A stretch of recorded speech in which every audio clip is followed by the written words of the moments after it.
Laisvi marškinėliai ar kūno linijas pabrėžiantis kostiumas? Kas suteikia daugiau pasitikėjimo?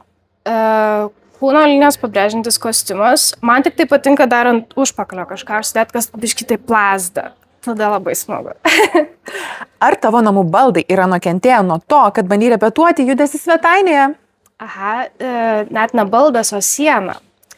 Aš kaip tik batus stadionams pirkau ir jo, gavosi, kad šokau, tada labai užsivedžiau ir galvoju, prie sienos pastovėsiu ant rankų. Ir iškirtau su kulnais sienos dalį. Tai va taip. Koks yra pats keisčiausias objektas, ne muzika, įkvėpęs tave judesiui? Mane labai įkvepia augaliukai plazdantis vėjyje.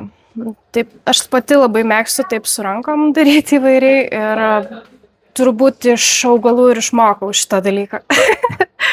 Kaip kovoji su kūrybiniu bloku, kai kūnas tiesiog nenori judėti? Šiaip tiesiog verčiu save, nes kartais nenori kūnas, bet nueini ir iš tikrųjų viskas gerai būna ir tikrai geriau jautiesi, ir vadinu tai paprasčiausiai disciplina.